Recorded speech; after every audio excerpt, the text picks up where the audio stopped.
बर'फोरनिफ्राय खोथा रायलायोबा ट्राइबेलफोरनिफ्राय खोथा रायलायोबा दिनै आसामनि बिजेपि सरकारजों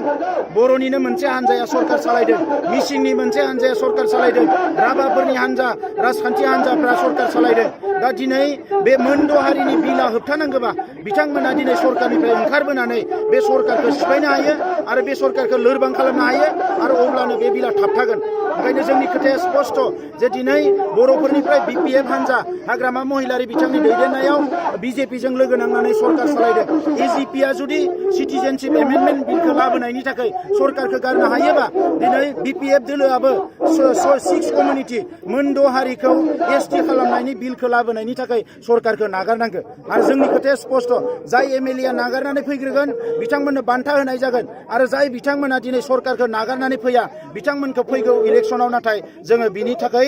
बिनि बेबस्थाखौ लानाय जागोन बिनि खामानिखौ मावनाय जागोन एमपिपिसि दैमारिया जे बुंदों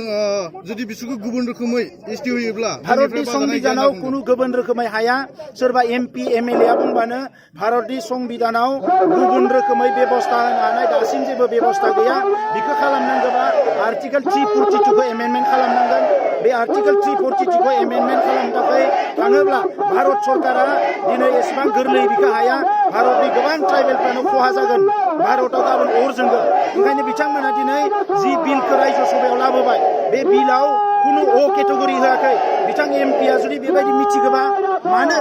बे रायजो सभायाव बिलखौ लाबोनाय समाव अ केटेगरिखौ सोनानै होआखिसै दिनै बेवहाय जोंनि मानसिफोरखौसो थगायनो उल्थां फाल्थां खोथाफोरखौ बुंलाबायबा जानाय नङा भारतनि संबिधानाव कुनु अ केटेगरि होननाय गैया आरो बिनिखायनो दिनै आसामाव बिथांमोना मोनसे रुल बानायनानै केटेगरि बानायगोन होननानै बुंनो नागिरदों नाथाय इन्डियानि कनस्टिटिउसनाव मेजर जेबो एमेन्डमेन्ट लाबोनो हाया बिनिखायनो जोंनि खोथाया स्पष्ट जे बिथांमोननि आखायावसो दा बे 6 जनगोष्ठीखौ होबथानांगौआ एमपि एमएलएफोरनि आखायाव ओंखायनो जोंनि खोथाया थोंजोङै जों बुङो जे बिथांमोना सरकारखौ नागारनानै फैनांगोन जुदि हमथानो हायाब्ला आरो बिथांमोना थासेयावबो जुदि बे बिला पास जायोबा जोंनि मोनथाया खहा जायोबा अब्ला रायजो राजाफ्रा बिनि बेबस्थाखौ लानांगौ माखासे आबादफ्रा सार दासिमबो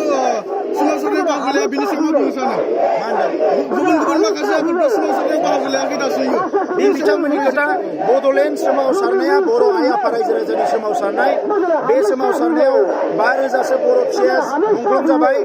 20,000नि बालाया जेल जानांबाय रांखान्थि समाजखान्थि गोबां बेंगुरा जानांबाय दा बेबायदि समाव दिनै जुदि सोरबा आफादा गावबा गावनि मुलाम्फाखौ नायनानै गावबा गावनि पार्सनेल बेनिफिटखौ नायनानै बड'लेण्ड आन्दोलनाव ओंखाराखैबा बे बिसोरनि खोथा नाथाय बर' आइ आफा रायजो राजाया दिनै बे आन्दोलनाव दङ आरो साफ्रोमबो बर' फिसाया बड'लेण्डखौ लुबैयो ओंखायनो जाय आफादफ्रा दिनै बड'लेण्ड आन्दोलनाव फैयाखै बिथांमोनखौ आं खावलायो थाबैनो बर' हारिनि अलखदनि समाव जि समाव मोनद' हारिखौ एसटि खालामनो नागिरदों जि समाव बड'लेण्डनि खोथाखौ सावरायनो नागिराखै बयबो खौसे जानानै बड'लेण्ड सोमावसारनायखौ गोख्रों खालामनो थाखाय आं खावलायो